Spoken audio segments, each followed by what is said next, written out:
Division of Medicine, Center for the History of Science, Technology, and Medicine. And so this is my second meeting as chair of the SMS board. Thanks for coming this afternoon. I've only got a couple of things to say before we get things properly underway. So the first thing to say is that I'm happy to announce that we soon have a dedicated website for the board and for board business. Jenny, can you show that slide, please? So as you'll see, as a start at least, it's going to contain contact details for me as chair and Jenny as secretary, and we welcome emails on board business offline. It's going to have the minutes. I think you'll have to follow a link to SharePoint for that.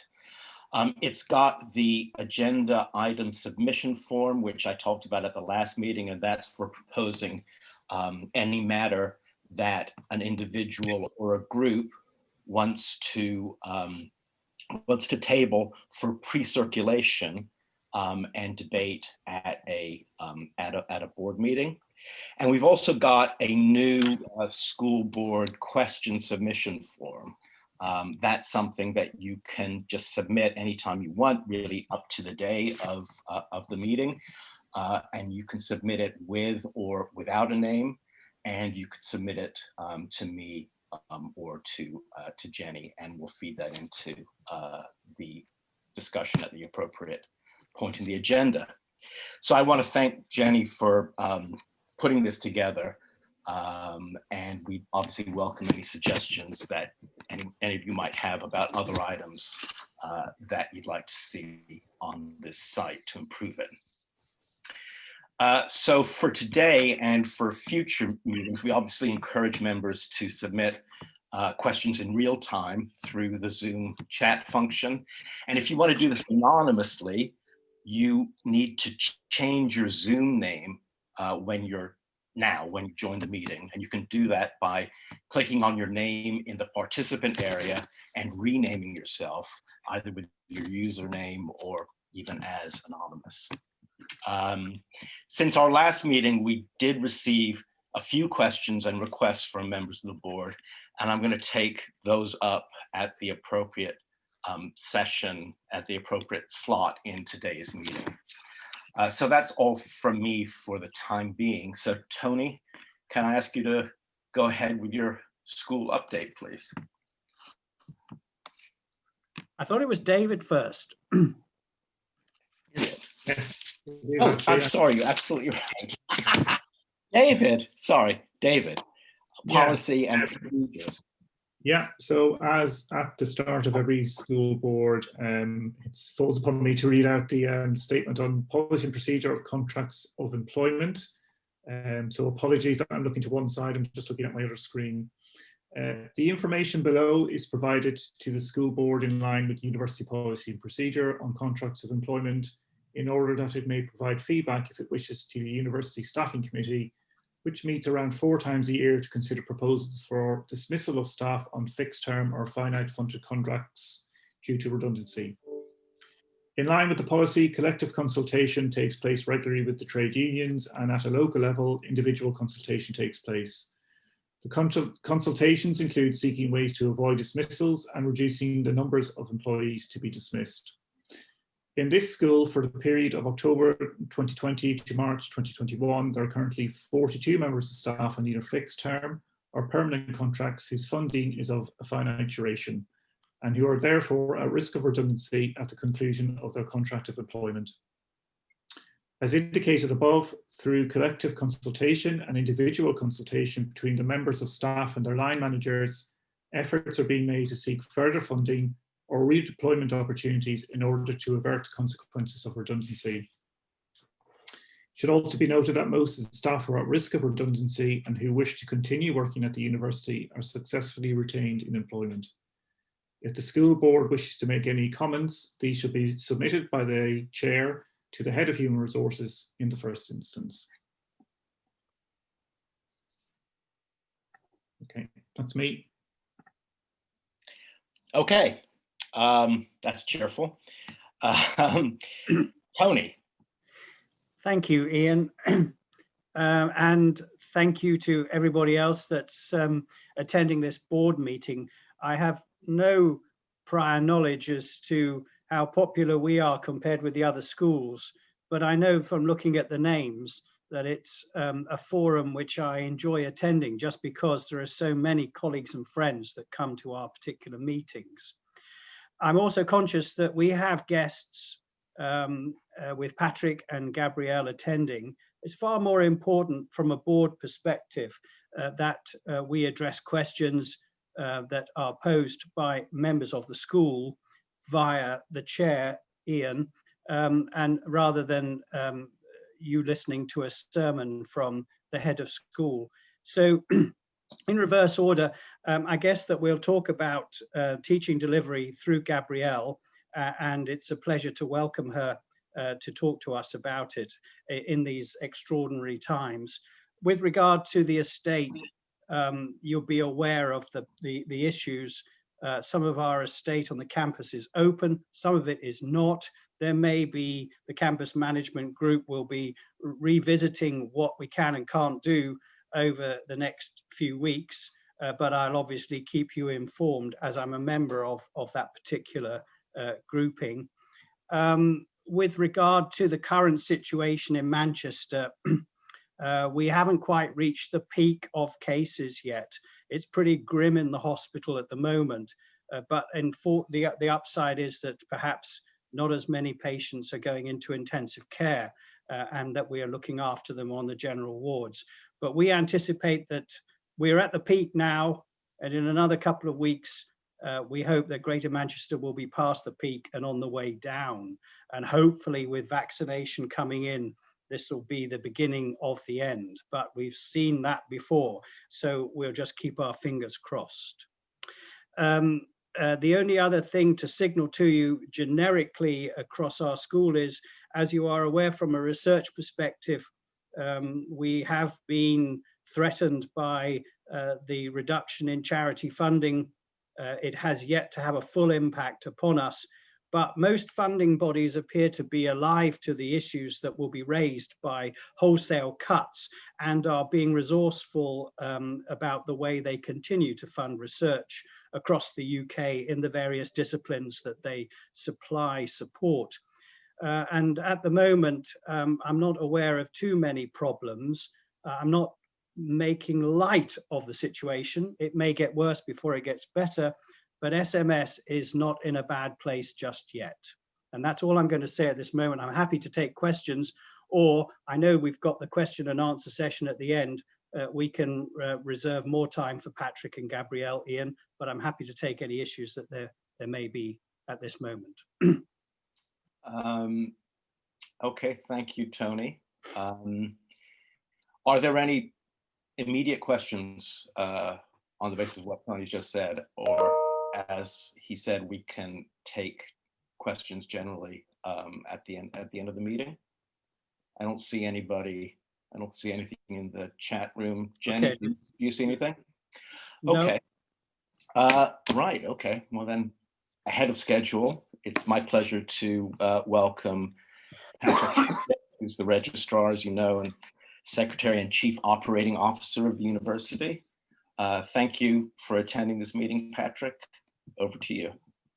Okay, great, Ian. Thank you very much, and thanks for the invitation to spend some time with you all today. I hope you're all keeping well. I'm going to say a little bit about reshaping PS. I've got 4 slides that I'm going to share on the screen, if that's okay with everyone.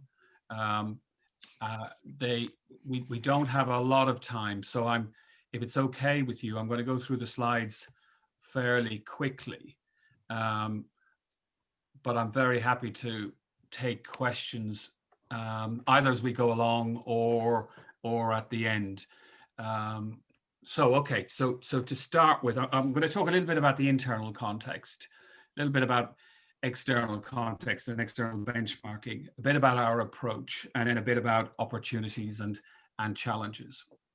So much of this you will already I guess, recognize, across our university, we see, every year a growing appetite for higher quality services across everything that we do in professional services. And that's understandable. And it's certainly our ambition to deliver very high quality, agile services to colleagues right across the university, to all our stakeholders, students internally, staff internally, but also to external partners and stakeholders, statutory bodies, and other partners that we work with.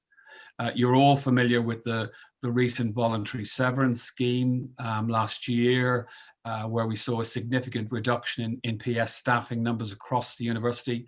That has inevitably presented some challenges and pinch points for us in the short term.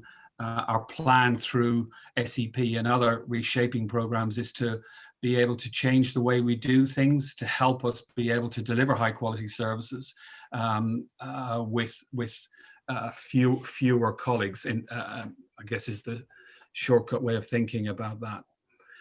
We might come back to that again in a moment. There are obviously risks that costs will creep back. We see this year on year in the university. We're no different to many others. We don't have a very rigid workforce plan. And so costs do tend to creep back in. Sometimes that's quite legitimate, whether our increased student numbers. In other cases, it's not as justified.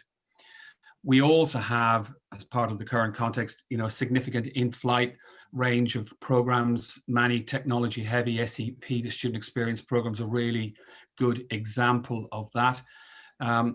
But one thing that we're really very clear about is that wherever we undertake change in the university, we want to do that through full and meaningful engagement and consensus building with colleagues, professional and academic colleagues across our university, and indeed with our student stakeholders through the Students' Union. And I'll talk about that again. We've seen, haven't we, over the past 10 months or so with the pandemic, we've seen very many challenges, but equally we've seen real opportunities for how we might do things differently in the university. Remote working's a very good example of that. We've also got other change programs like the MECD project, which is a huge opportunity for us to rethink how we do things in the university. On the other side of the coin, of course, we're always managing with constrained resources and constrained investment. And that's really more acute now than it's been in many years. We're coming to the end of a major investment program across the university. Much of that is going into our IT systems, but we need to maintain that investment if we can. That's a key component and enabler to delivering change. The student experience program is a £40 million plus investment. Our finance transformation program is 10 million plus. So change doesn't come cheaply, particularly if you want to do it well. And as you see with the student experience program now, the amount of engagement that we undertake and the number of colleagues, professional and academic, that we use to engage with the program to support us to design and deliver the program, there's a cost to that. Sometimes it's real, sometimes it's an opportunity cost, but it's an important component to delivering change in a meaningful way. And of course, we're always operating with a moving target, aren't we? The circumstances we operate in change. There's more and more pressure to be more flexible and agile than maybe we have been in how we do things in the past. There's a lot of detail on this slide, and so I'm not going to go through it in detail. I can share the slides with you afterwards, Ian, if you'd like to circulate them to colleagues for them to have a look at. And I'm very happy afterwards if anybody wants to drop me a line with any questions. But there's kind of 4 messages in this slide. This is a slide benchmarking us against other similar universities in the Russell Group and some international peers as well. And it shows us that our professional services costs as a percentage of the turnover of our university are average relative to our peer group in that top left graph. So we're not an outlier, we're not very expensive, and we're not very cheap either. So that's reassuring. But of course, we're comparing ourselves to other similar institutions. And one of the things we want to do is challenge ourselves in professional services to see whether we can be best in sector and take best practice from other sectors that could help us deliver our higher quality services in the university. In the top right graph, you can see that the proportion of our activities that directly support our core goals, again, is not out of line with our peer group. But on that graph, what I would pick out from there is that the investment we make in change is relatively modest. And given our ambitions for change across professional services, I think that's not going to be sufficient to deliver it. Now, to create more investment for our change program, we need to free up that headroom from somewhere else in our operations. And then if you look at the bottom left graph, that shows us that we have a very large number of distinct services that are variously distributed right around the university. That inevitably leads to complexity and does drive cost as well. So it shows us that if we can find more ways to be more agile and efficient, we can help to reduce our costs across the university. And then in the bottom right, what this graph is showing us is that the sector as a whole, actually, and we're right in the middle of this, is characterized by a high proportion of manual work. We have a lot of colleagues, sharing spreadsheets. Not a lot of work is automated. Many times work has to be handled a number of times before it gets to where it needs to be. And very often we find ourselves, and we'll all have experienced this, with data where we're not clear which data represents the actual position. That's true where we try and count FTEs as well as counting finance. So that puts pressure on us for the longer term as well. So in terms of our approach to reshaping professional services, we will obviously be reviewing the whole portfolio and looking to pursue benefits right across everything that we do.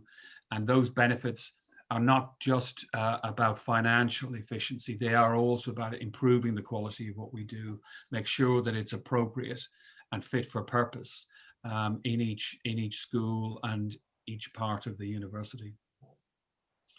As I've said before, and we have a steering group that has academic and PS colleagues overseeing this work now, we're really committed to co-creating solutions for the design of our services in the future.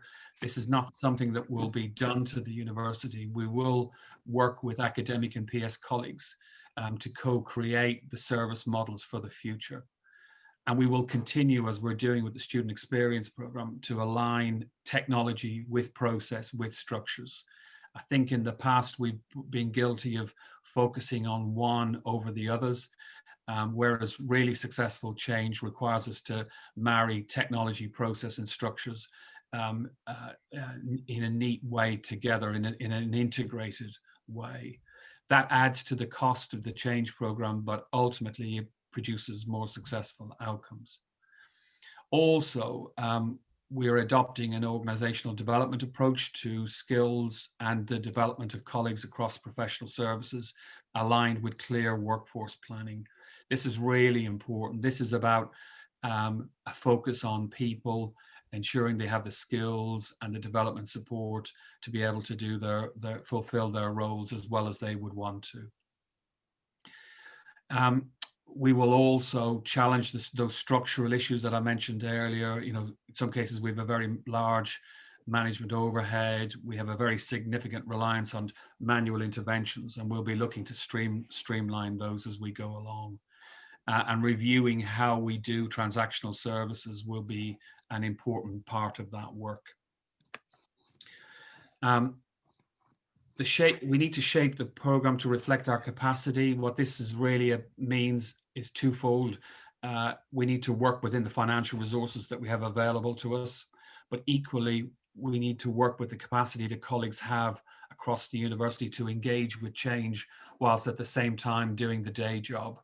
And that, you know, particularly over the last 10 months, that has been a very real challenge for everybody when the day job has become more challenging with more uncertainty. And we've seen, say, with the student experience program, that has had to slow down in order to allow colleagues to focus more on the day job than on SEP itself. Now that's beginning to pick up again, and there'll be more about that in the weeks to come. We're also not setting out with a very clear end point in mind. That's partly because this will come from the co-creation of the solutions. It's also a reflection that there's no such thing as an end point. You know, we want to have services that are flexible and agile all the time, that can respond to need or to new developments internally or outside the university. So there's no such thing really as an end point. We want to be able to operate on the basis of continuous improvement throughout all of our work.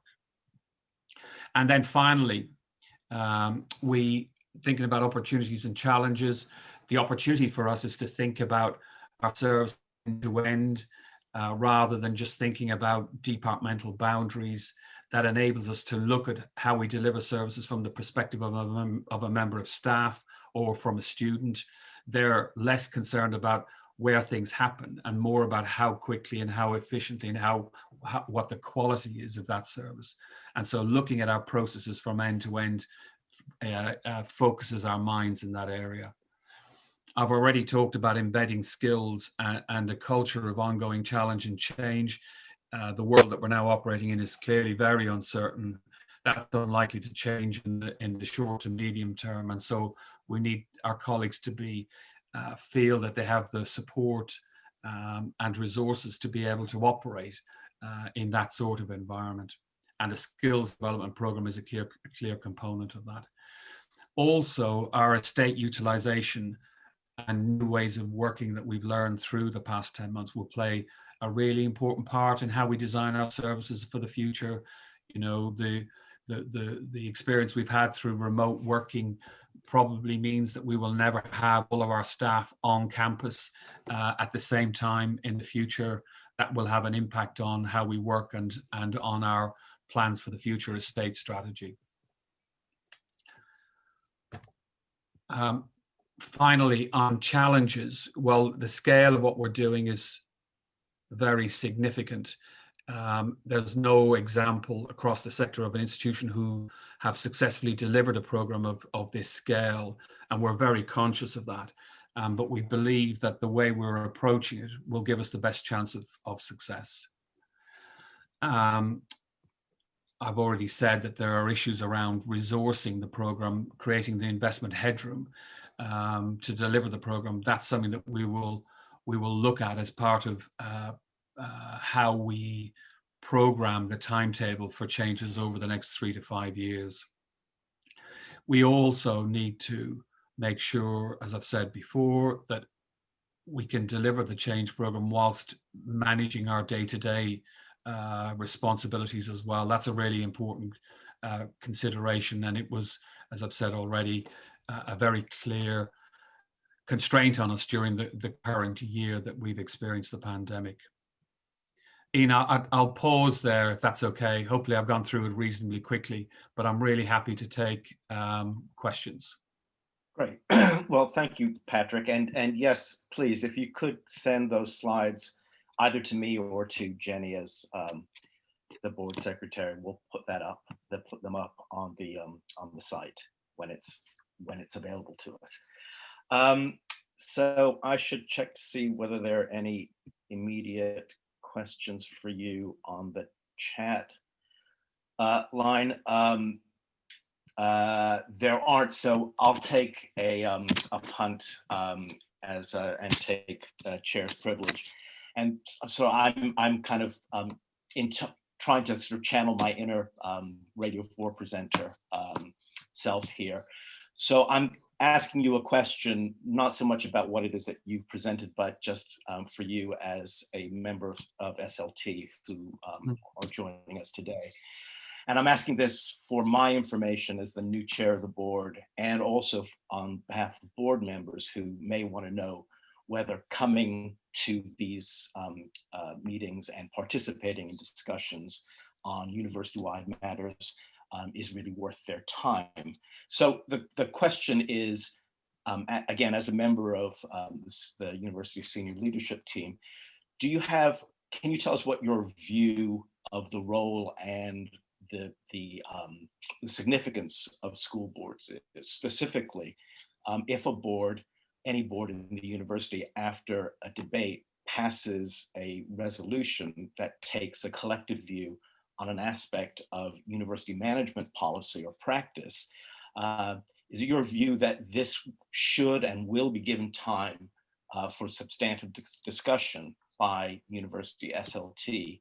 And also, would you think that a written response ought to be produced for board members, basically summarizing the consideration that the resolution was given? That's a classic Radio 4 question, Ian. Thank you very much. I'll try and do justice to that. I think the short answer is yes, of course we would, and we do. We have a very complex governance model in the university, and it works from our board through Senate, through faculty committees, through school boards, as well as running down through the line management, through SLT, faculty deans, heads of school, and division and other heads. It's quite a complex governance model that we have in our university. In many cases, the role of the school board is a really important point of understanding the feelings and views of staff in the university. And there's a role for the school board to feed into the faculty committees and to feed into Senate. And I'm sure you're aware that through Senate, we very often have discussions about resolutions from school boards. Very often they're in the form of a motion. I can't think of an occasion where there hasn't been consideration of any of those resolutions, Ian. You might be able to enlighten me if there were any. Has there been written responses from SLT to school boards? I don't know whether I can vouch for that, but I'm sure that if they're not written, there's feedback through other routes, through the deans, through heads of school, or directly from SLT members where that's appropriate. Okay, thanks. I mean, was answering your question. No, sure. I mean, it is. I mean, it's the question for me is not one for the past, but actually one for the future, and what we might be able to expect if the board sort of reaches a conclusion that it wants to sort of feed into SLT. And I suppose what we can do is we can request a response and see how that goes. So thank you very much for that. We've got a few questions here. One is about the agility. Is about your presentation. How does the centralized budgetary control adopted by the university facilitate agility at the local level within schools of the university? Yeah, so that's a really good question, Ed. I don't know whether that's a general feeling you have or whether it's related to the past 10 months, because we've certainly seen, haven't we, through the pandemic, that there's been a tightening up of control on expenditure throughout the university. And I don't make any apologies for that. I think that was inevitable with the financial uncertainties that we faced at the time and that we still face within the university. But that's not the way in which we would normally want to operate. We would want to have a clear financial framework within which directorates, faculties, and schools have the freedom to make the right decisions locally in pursuit of our objectives and our core goals. There'll always be an element of central oversight because we have to make sure that that overall the institution achieves its certainly its financial targets, but that should facilitate at the same time significant autonomy locally. And I would say, it may not feel like this all the time, but I would say in our university, I see more devolved decision-making and budgetary control than many other institutions that I'm familiar with.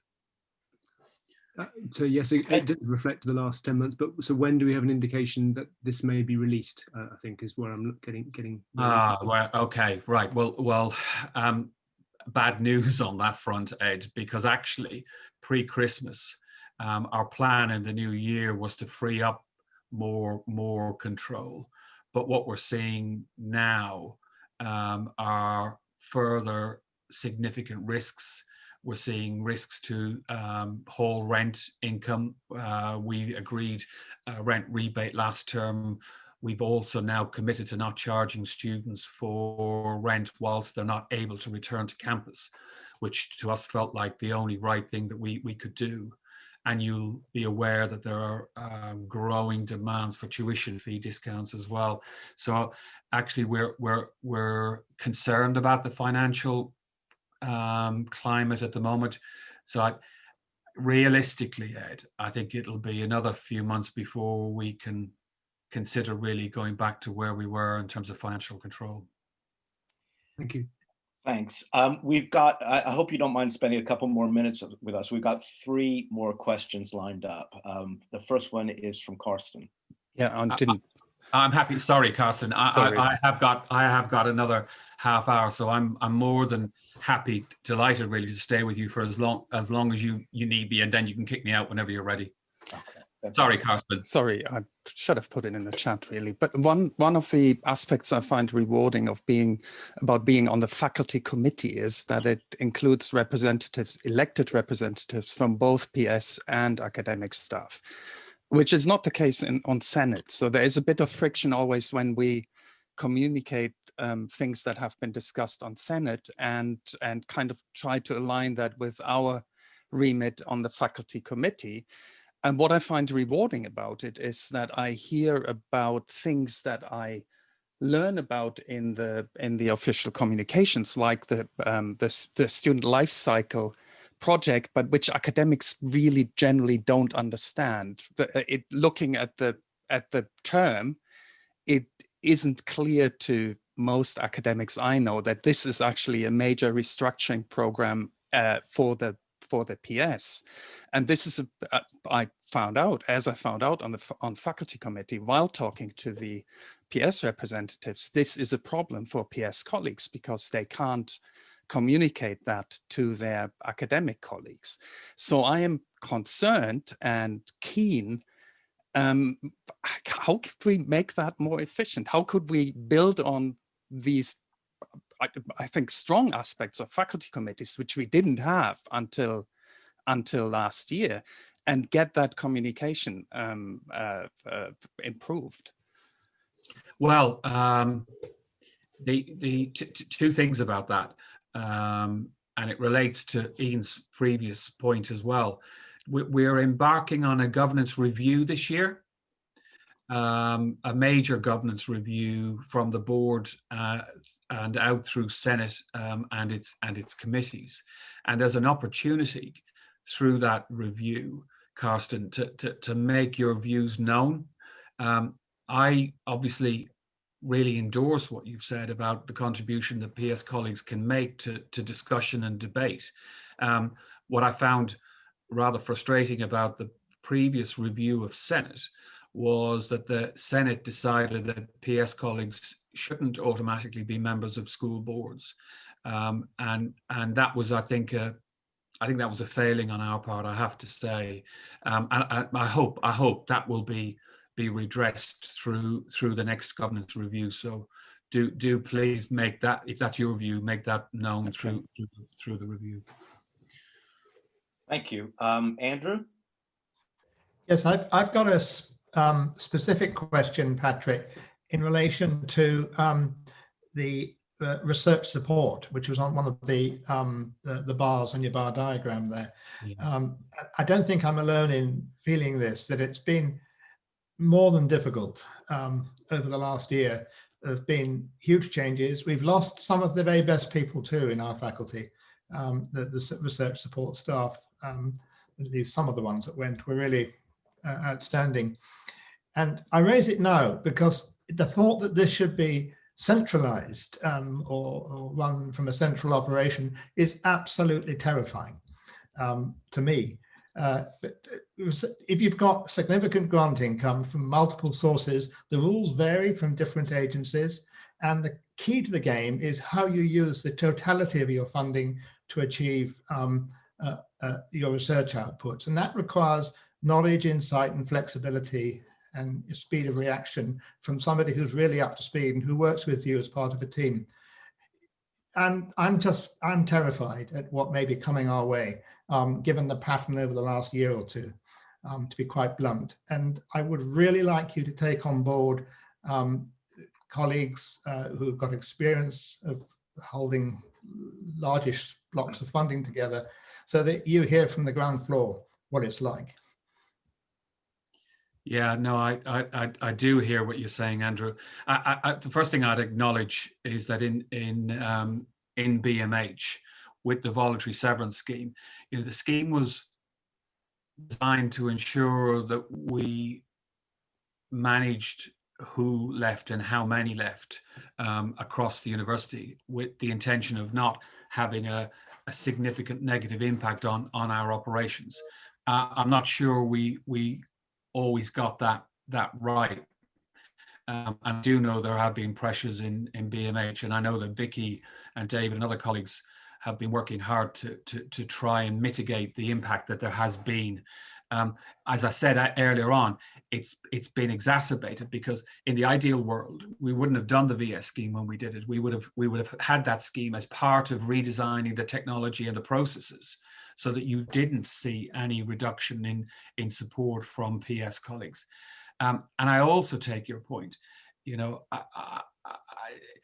Nobody's suggesting that we're going to centralize everything in our university. I know that seems to be a default position, but I want us to get away from thinking about where people sit and think more about how services are delivered and how you engage with services. There's a lot more that we can be doing digitally than we've done in the past. We spend a lot of time and effort doing transactional work that could be automated. And that would free up resource, Andrew, to have more PS colleagues operating at a strategic planning level alongside you, knowing and understanding what you need and what you do. And where they sit, I don't think should be the issue. What's important is that they do have that ongoing relationship with academic colleagues. I'm not sure I swallow that. I found the experience here pretty less than easy over the last 2-3 years, not just the last year. There's a tendency increasingly to automate and dump stuff back onto the lap of the principal investigator.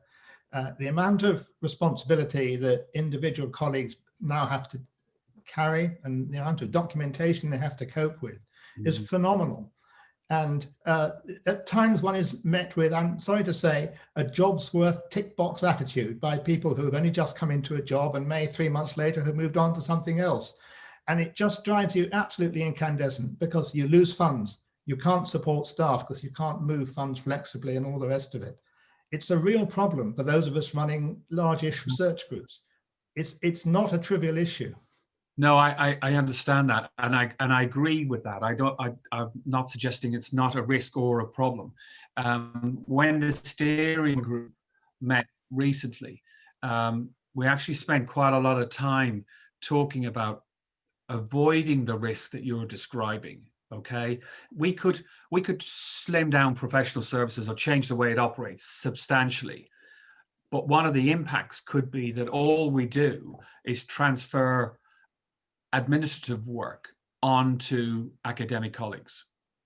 That's a very real risk, and I know that's happened in some cases in the past. I agree with that. We're very clear that we have to avoid doing that when we're reshaping PS. That will be a key factor when we look at what the workload is and how we're going to manage that workload in the future. I'm not going to say it'll always be perfect. We have some significant challenges that we have to address in our university in the way that we operate. We're going to have to find new ways of doing things. But I would hope that we can still make sure we get the right balance between what you need to do as an academic colleague working alongside a professional services colleague. Otherwise, it'll be self-defeating. Thank you. And thank you for going into extra time with us. We've got one question and a comment. So David? Yeah, thanks, Ian. Patrick, at risk of answering my own question, I was just going to comment back to Andrew and say, I think my question was related to resource and how we balance resource and the day-to-day, and with all the change projects that are coming. And that was a struggle before, Patrick, and I guess it's more of a struggle now that we've had the VS. And as you say, we probably didn't do the VS at the right time if we'd known the foresight. But I think in response to Andrew, if I may, I think there's a lot of activity that we ask our PS colleagues to do at the moment that probably doesn't add any value, that we need to stop doing. And we're not helped sometimes by the lack of technologies that Patrick mentioned as well. So there's lots of handoffs in terms of processes and forms. And if we could get that better, it would actually free up our staff to do a lot more of the things that are important to you and give you that direct contact and the support that you need. But at the moment, we just don't have the mechanisms to do that in some places. So I probably answered my own question, Patrick, there at the start to some degree. And my last point was, our last question was around how do we manage those projects that they're in sync? Because we sometimes have a lot of projects that pull people in different directions or compete with each other in terms of resource and timelines. So the way we're doing that now is through the Strategic Change Subcommittee that didn't exist previously, and it has full oversight across all of the change programs. It's quite a difficult challenge. In some cases, the problem is fixed by not having enough funding to invest in the change program, so we can't do as much as we might like. But that means we don't put pressure on the day-to-day business of the university whilst we're doing the change programs. But we talked a lot about the student experience program in the last month or so, for example, and we took a difficult decision that if we were to delay it any further, the problems that we've had in coping with the workload since the VS scheme would only continue until such time as we complete SEP. So it made more sense to take the short-term pain of progressing SEP now and getting it completed so that we get to where we want to be more quickly than otherwise. But it's a difficult balance, particularly, when our normal business operations, our normal academic operations, our normal activities are not normal anymore, frankly. And we don't know when we will get back to normality. So we do worry about that all the time at the Strategic Change Committee. Thank you. Anne.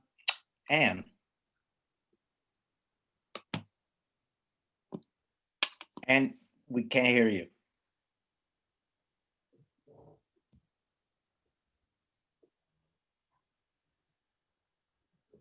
There you go. It's following on quite nicely in the sense that I'm on the faculty committee too. And I would just like to stress, Patrick, that the academics have not really understood what's happening with the SEP. We're very, very grateful to you for coming to the school board to talk about it, but it's putting huge pressure on PS staff. I've never seen so many stressed staff. And I don't think the academics, if you ask academics on the corridors, they just don't understand what's going on. And as Andrew said, the academics just have to pick up a lot of the roles that our very, very excellent PS staff were doing.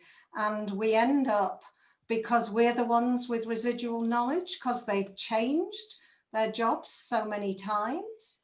And it's really distressing because we're not getting things done.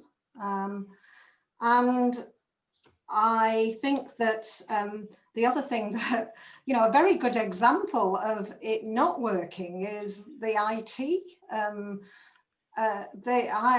I was at the stage trying to teach students, and I couldn't find how to get to anyone in IT to ask them a question.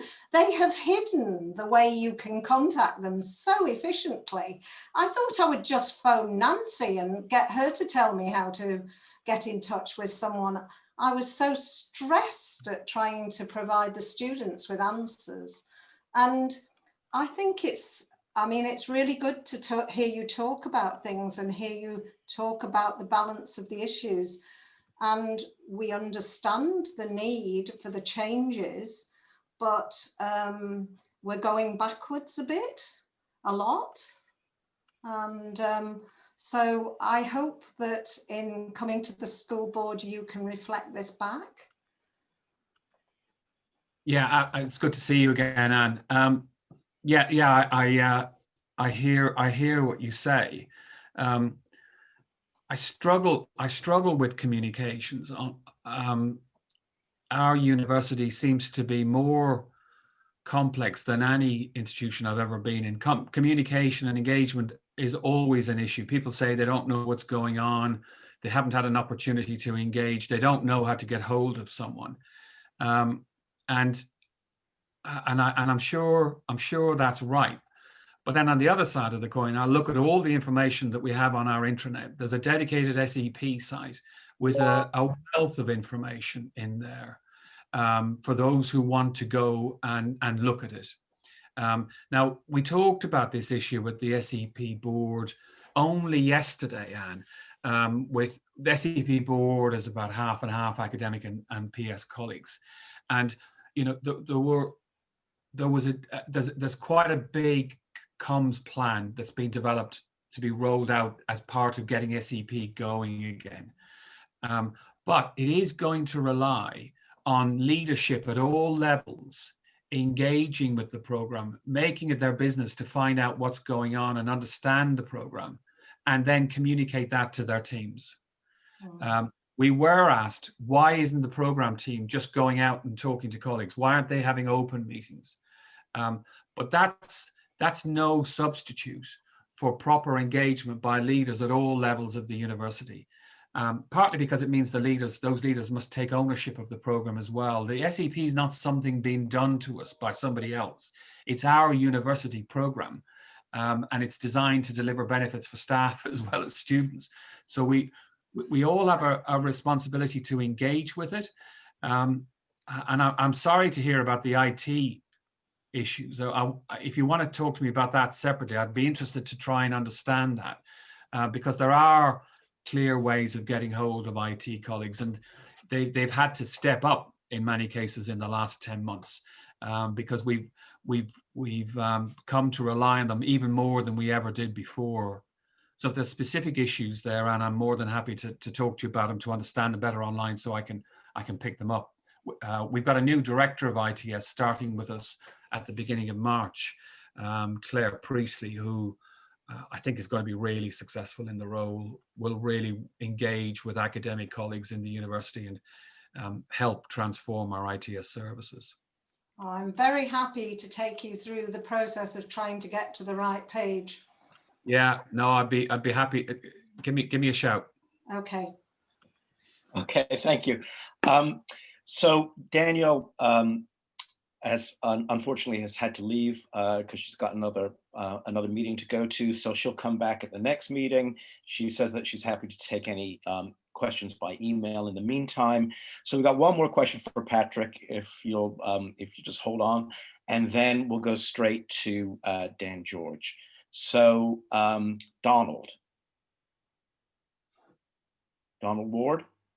Yeah, hi Patrick. I'll just read out my chat question. We're facing increasing instances of students selling or uploading lecture slides, exam papers to places like StuDocu, for example. it is my understanding that we can't do anything at school level unless there is a formal university policy and disciplinary procedure that would force students to remove them or stop them doing it. I just need to know, is that on your radar? Is anybody at university level discussing this? And the risk is that if I include copyright material on my notes, it's reasonably, because it's internal and for educational purposes, if somebody then uploads that publicly, copyright is being breached and presumably the university is at risk. Yeah, I mean, I'm aware of this as a general issue, particularly elsewhere in the sector, and we've seen what's happened elsewhere. Donald, would you do me a favor? Would you I might be able to do it myself. I'm going to copy your note in the chat, and I'm going to pick it up with April and see whether TLG has been looking at this. If not, I will make sure that we pick it up and come back to you. I'd be very grateful. I think it's just, we would like to enforce it, but my understanding is that we can't unless it's a university-wide policy and disciplinary procedure. In which case, we need to address the university-wide issue. Oh, Dan, hello, Dan. Yeah. Just to add to that, yes, we are picking this up under blended learning, because you can imagine it's there's sort of copyright potential issues, etc. So we're picking it up within then, and I can report back if that would be helpful. Oh, Dan, that's really kind of you. Thank you. Fantastic. Well, Patrick, thank you so much for spending this time with us. It was really useful, and I hope you found it useful as well. So you can hang around if you'd like, or we can say goodbye to you now. And yeah, I'll go. But Ian, I am very happy to come back. I know we do this about once a year, but I'm always happy to come back and talk to you if you want me to at any time. Fantastic. Thank you all very much for your time today. Bye-bye. Okay, thank you. Right, so I apparently misspoke. I think I claimed that somebody else had left the building. In fact, it's the virtual building. It was Gabrielle Finn who had to move on. So we're going to invite her back next time. And so next up is Dan George. So, hello, can you see my slides okay? Yes, I Marvelous. Can. All right, thank you. Thanks very much for allowing me to gate crash your school board. I'm Dan George. I'm the Associate Vice President for Blended and Flexible Learning. I actually took this role in July last year, which was a very interesting time to take over anything to do with blended learning. But I'd just like to go through some stuff we've already done, the idea about a strategy going forward, and more importantly, how to make sure I engage really well with the faculty as a whole, but your school in particular as well. So any and all ideas on how best to engage with you and make sure I'm capturing everybody's comments and ideas would be very welcome. Thanks. Just to very briefly, blended learning, I know many of us on the call will know what this is.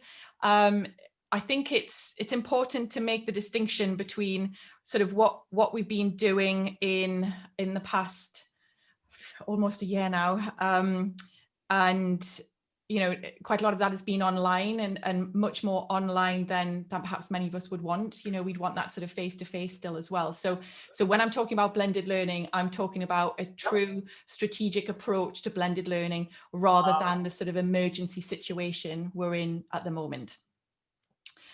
In terms of our plan for what we want to do, I want to try and introduce a very coordinated approach to blended learning across the university.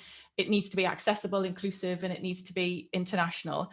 And this isn't just for our on-campus students. This is for our distance learning students, degree apprenticeships, possibly CPD, etc. So all of our student body, not just the on-campus ones as well. I think we've learned a huge amount from the past couple of semesters on how to approach blended learning and how not to approach it as well. We've done lots in terms of technology, content, and guidance. And I can go through that in a bit more detail another day if that would be useful. I've tried to rag rate what we've done from a blended learning point of view and what we're good at and what we're bad at. And again, I'm happy to share that if that would be useful. In terms of what's in scope of what we're now calling the flexible learning program, there, hopefully you can see on your screen, and I can share these slides because I know there's a lot of text on these. We've tried to sort of break it up with what's in scope from a technology point of view, what's in scope from governance, skills, structure, from our students, and then also we have a block on what maybe is in scope as well, and that will be part of the scoping exercise to make sure, you know, are these things in scope or not. So things like MOOCs, are MOOCs in scope? Is CPD in scope of the program, and where does provision for PGR students, as an example, or MRes students, does that sit within this, or is that sitting outside of it as well? You'll see there's the role of UMW. That's one thing I'm going to come back to in a few minutes. It's an important thing for us to get right as well, and I know there's a huge amount of work in your faculty within distance learning as well. Okay, so strategy considerations. I have, at the moment, I sort of have more questions than answers at the moment. We are at the sort of very, very embryonic stages of this program. This program is going to be a 3.5-year program. So it was in our 5-year strategy anyway, the Our Future strategy anyway. But I think it would be really good to try and capitalize on some of the amazing work that's happened over the past year and continue to build on it, not in such an accelerated speed, but certainly build on all of the good stuff that's happened. But we need to understand what good blended or flexible learning looks like, and make sure that we have the infrastructure, the systems, the processes, etc. That we'll need to support blended learning in the future as well. So like I say, a lot more questions than answers at the moment, but from my point of view, the support is absolutely key for this move. I think we need to acknowledge that the there is upfront workload to changing the way you might be teaching now, and to move towards more blended learning. We must have an army of support for people if we want people to do this. So learning technologists and structural designers, academic support in terms of GTAs. I'm talking to HR at the moment about sort of almost like a super GTA role, what I'm calling an associate lecturer role. It's something that the Open University have a lot to support their blended learning or online learning, and just seeing if such a role could exist for us at Manchester as well. But again, I'd love to hear, would that be a good thing or not in here? So like I say, lots of questions, not very many answers at the moment. In terms of where I am with the strategy, like I say, this is just started. We have 3.5 years to deliver this. I have until summertime, hopefully late summer, to develop the full strategy paperwork and to submit that to the appropriate governance structure in the university. So I just want to sort of briefly take you through where my thoughts are at the minute. None of this is finished. This is very much just throwing ideas at the minute. And so I'd very much value your input and ideas on what's missing, what shouldn't be there, etc. So, but the idea is I want to try and sort of draw a bit of a hive diagram with flexible in the middle. And when I say flexible, really I'm talking about different pathways. So the sort of are traditional degrees, 3-4 years, short degrees. Do we want to do micro credits? What do we want to do with degree apprenticeships? What about our UMW and the international centres, etc.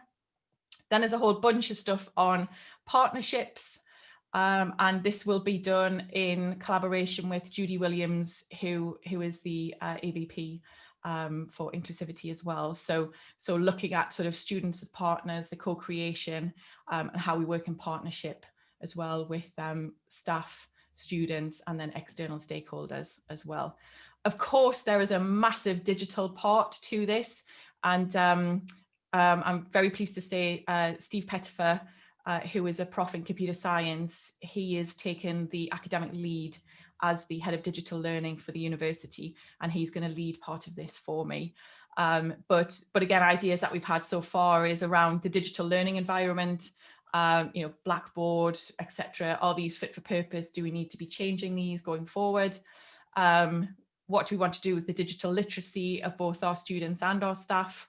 And what's that student journey look like from a digital perspective?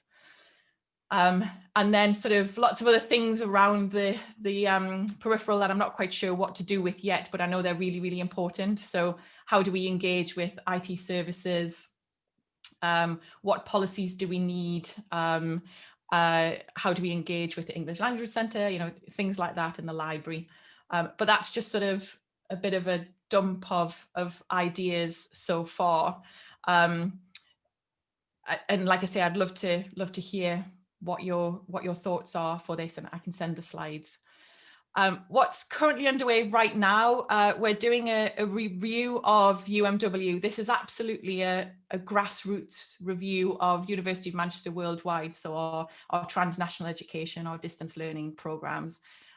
Do we need something at the centre that supports the faculties? Can the faculties just do it on their own? If we do have something at the centre, what does it look like? How is it going to service what faculties need, etc.? I think it's fair to say that there's probably quite a lot of work that needs to be done there, given the current relationships and the breakdown of relationships between faculties and the UMW Centre as well. There is what was called the e-learning review. So previously under the SEP, it was called the e-learning review. A review, when you're talking about staff, makes people feel very nervous, which I understand. And this isn't about getting rid of staff. What I want to do is look at the e-learning teams across the 3 faculties and the e-learning team that sits in the centre under Ian Hutt, and look at, do we have enough people? Because we're definitely not getting rid of the roles. If anything, we need more. Under my programme, we've bolstered it by 10%, e-learning technologists in the past few months. But is that enough? Do we need more? I guess, you know, my initial feeling is we do need more, but we'll see. So there will be a review that's much more around how are the teams working together, pulling them together a bit more to make sure that we facilitate and help the areas that need help across the university as well. Then we also have an approach to blended learning from next academic year. Hopefully it's next academic year. It certainly has to be post-COVID. So like I say, this is much more a strategic approach towards blended learning. There is a discussion paper which I sent Tony earlier this week, and all heads of school across the university, just to try and input into that discussion paper. It will be a discussion paper that I'm trying to get it to a Senate briefing first as a discussion paper, and then it will go to Senate as a proposal as well. And the sort of highlights for that really is looking at the synchronous activities, what we should use synchronous activities for. So those sort of live, on campus, face-to-face activities, workshops, seminars, tutorials, labs, you know, example classes, field work, practical activities, etc. And then what we do with the sort of non-interactive explanatory material. So should we keep them asynchronous? So keep them as videos rather than have that sort of non-interactive didactic form of teaching, and have that as a default as well. So you'll see that in that discussion paper as well. But in terms of what I'd really like to get your input from is, what is it that you'd want to see from a flexible learning program, blended learning provision going forward? What would work for your school? And then crucially, how to engage with your school as well, and make sure that I am capturing people's comments, suggestions, ideas, at a really, really early stage, so we can write them into the strategy. Okay, I will stop sharing. Thanks very much, everyone. Well, thank you very much, Dan. Are there any questions? I don't see any questions in the chat. I mean, I can fill time while people are thinking about things.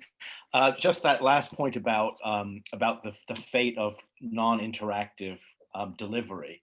I mean, pre-COVID, as I recall, we were all sort of told that there was no such thing as non-interactive delivery, that, you know, the traditional lecture in which a lecturer just gave up and sort of spewed out material is dead, and that our lectures need to be more flexible and dynamic and interactive. So are you now going back to the old model and kind of sort of repackaging as a good non-interactive learning? No, I mean, I think if there are lectures that are interactive, and you know, you might sort of talk for 15 minutes and then there's something interactive that you're doing with the students, then I think that's great.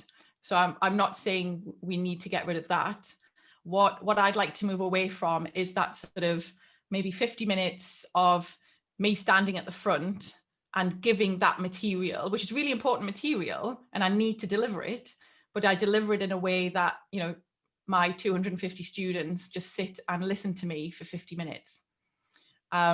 If that's the case, what I need to do, or what I want to do, is chop up that material, that really important information, into maybe 15-minute videos, or, you know, whatever, and then give that to the students and say, okay, listen to that, watch that, anytime, anywhere, with whoever you want. We can watch it together if you want. You can watch it as many times as you want. And then when we come together in a live environment, we can talk about maybe problems to do, you know, do like flip the classroom and do problem solving. We could go into the lab more instead and do more practical work. I'm from the School of Engineering, so my subject's very practical, and whatever's sort of appropriate, but it's much more about that sort of non-interactive material that is delivered and has to be delivered. You know, the information has to be given. Let's put that online, or let's deliver that asynchronously. And all of the great interactive stuff that we all do, let's make sure that's the on-campus face-to-face. Does that make sense? Mm-hmm. Yeah. Okay. Well, thank you very much. I mean, I do have a question, which I'm not really sure which this is in your remit, but maybe we'll transition to the general open Q&A. And Dan, if you can hang on, because you may have something to say about this first question that I have received sort of offline. So it's a question about how it is that that in the current kind of context, program directors have had to be have been asked to do what many would sort of consider to be an impossible job. So the question is, does SLT appreciate the frustration on the part of program directors who have been asked to make decisions about the delivery of teaching and to communicate this to students with less than a day's notice? What can be done in future to ensure that staff have adequate time to consult colleagues and reach an informed decision on issues such as this? So I don't know, Dan, whether you have anything to say. I mean, obviously that's something for Tony, but maybe for Carol and Nick and Felicity to comment on. Yeah, I mean, from my point of view, I'm not on SLT. April McMahon, who is my sort of boss, the vice president, obviously is, but I'm on her teaching and learning group executive, as is Gabrielle, and I guess what I'd say is the lack of time between, you know, having to make a decision and getting the comms out has been tiny already. So it's not like, I don't think anyone's sort of sitting on a communication and then not giving enough people time. It's just been so rapid, the change over the past few months. We've all had to do, make decisions really, really quickly. And so I absolutely sympathize with the program directors. But I mean, I don't know what the SLT would say, but certainly from my point of view, we've just had to make decisions so quickly that there hasn't been another option other than to make that decision quickly, get it out to program directors as quickly as we can, and then they have to deliver that as quickly as they can. I'd love to have been able to have more time, but given the challenges we're facing at the minute, we just don't have that luxury. Carol, you want in on this? Sure. I'd echo what Dan's saying there. We have had very short timelines to work to, and the messages that I've been sending out, Lindsay's been sending out to program directors for the communications, we've only received the day that we've sent them to everybody else. What we've tried to do is support our programs to implement holding emails so that it gives them a little more time to consider what's being done. And that's worked to a certain extent. I think we're getting to a position now where things are becoming a little more, I don't want to use the word controlled here, but we understand a little more how to manage these things. And I think that's been the biggest difficulty, is just knowing how to manage the situation that we're currently in. But more importantly, communicating to the students. And because there's been some very major decisions that we've had to make and communicate to the students, the implications for them are enormous, and for us as well. And that's been the difficulty. Yeah, I do sympathise with everybody on this one, but it's from both directions as well. So yeah, that's my view anyway. Right. So I mean, I'm not sure that the question actually was sort of a criticism of the local, but it was actually sort of, I suppose, more that you are dealing with impossibly tight turnaround times, and obviously you have to pass them on to down the chain. But the question is how we can ensure that there is kind of more headroom once a central directive comes down and feeds down to local levels. I don't know, Tony, do you have anything to add to that? I have every sympathy with the staff, because I'm a member of staff, and I've tried to communicate that in all my letters and news items to the school. It's not as a result of the senior leadership team, and we can all have our views about the senior leadership team. It's as a result of external advice that we receive from central government and from educational agencies controlled by central government. And so we might think we've got the cutting edge policy right, and then it's changed at the drop of a hat. So we are actually in charge of the ship to control it. I think all I can say is that program directors, like everybody that's been involved in delivering teaching, been absolutely fantastic. And I know everybody's exhausted, and I know everybody's a bit fed up, but we have delivered, and we have courses running, and the university is open for business. You might define or ask me to define what open for business is, but we are working, and it's due entirely to the wonderful efforts of our staff. It's as simple as that. I don't think that we can actually become masters of our own destiny in this context.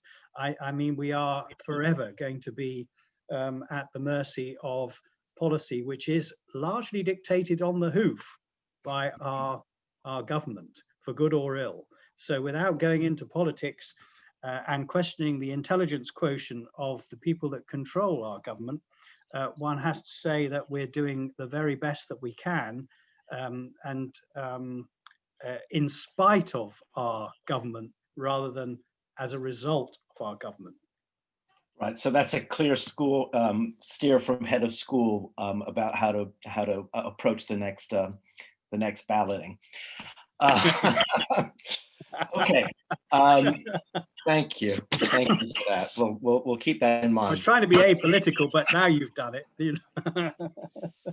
Okay, so there are no other questions for Dan. So Dan, you can hang around if you'd like, or thank you very much for sharing that. I'm sorry that we were running a bit late. And if you'll share those slides, and we'll see how it is that we can feedback thoughts. That's great. All right. Thanks very much. Thank you. Bye. Thank you. So we have about 15 minutes left before the meeting closes. I don't see any hands. I mean, I only have a small screen here, so I don't see any hands up. Jenny, are there any? No? Okay, well, I've got a few things to say in closing, and raise your hands if there's anything more that you want to say.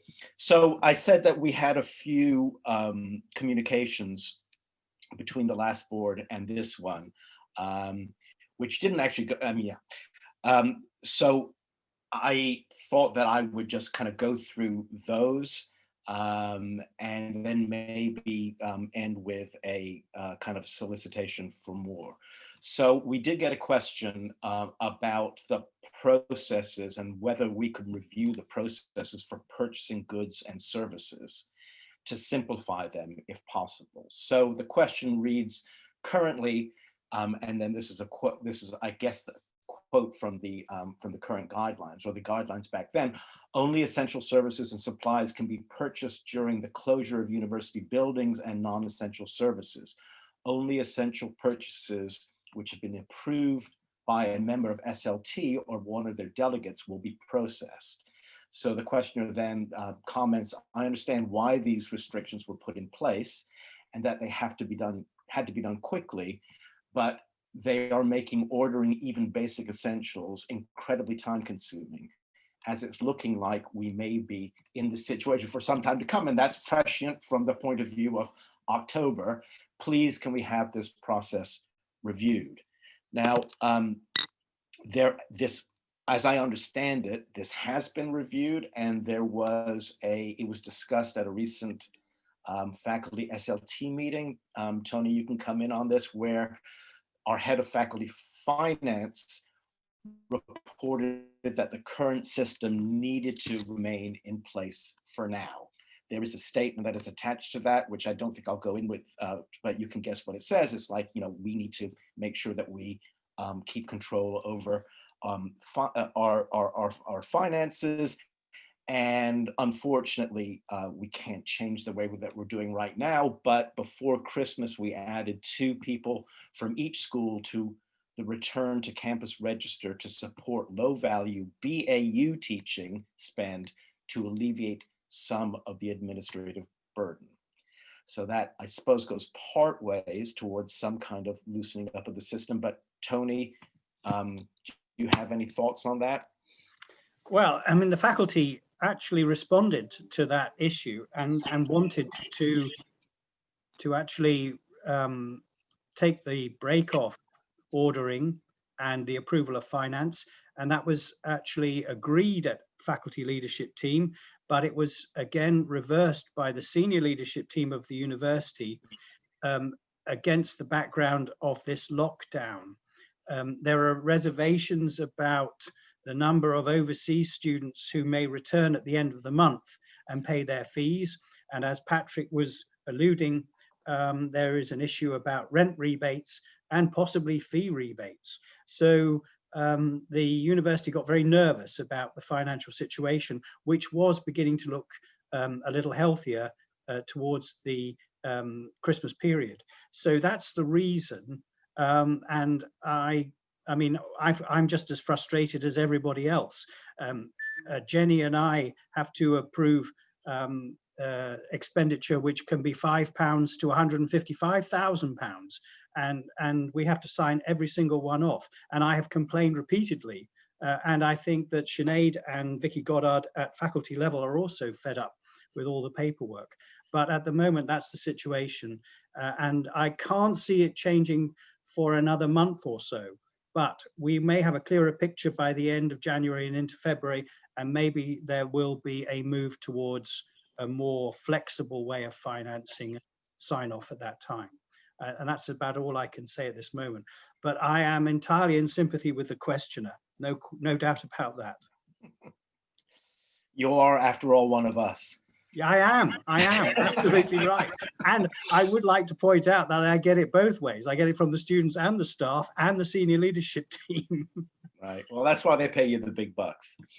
What bucks? Okay. So there's another thing that we received very recently. On the 12th of January, I received a message from a member of the faculty board, which forwarded on a suggestion that a motion be debated and voted on at the next school board. In other words, today. So 2 days ago, we got this.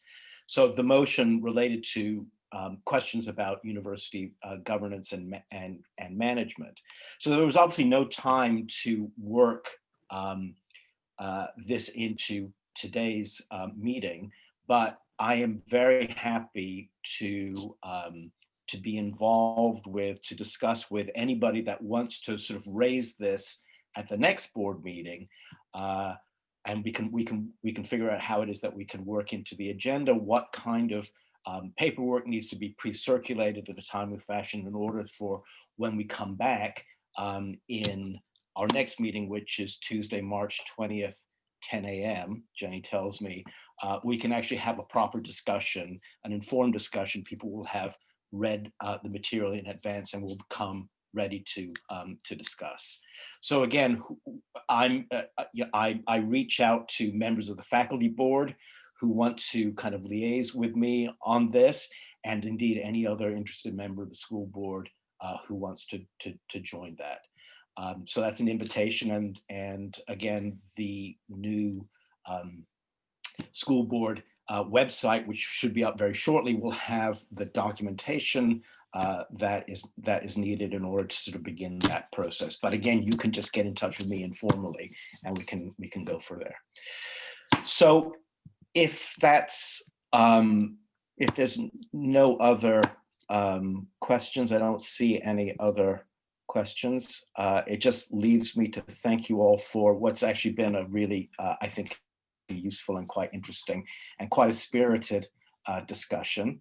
I look forward to more. So again, between now and March, please feel free to get in touch with me and Jenny if you want to discuss the possibility of raising any matters in the next meeting. And in the meantime, I wish you all well, safety, and some sort of degree of sanity as we approach COVID lockdown teaching Mark II. Thank you. Thank you. Okay.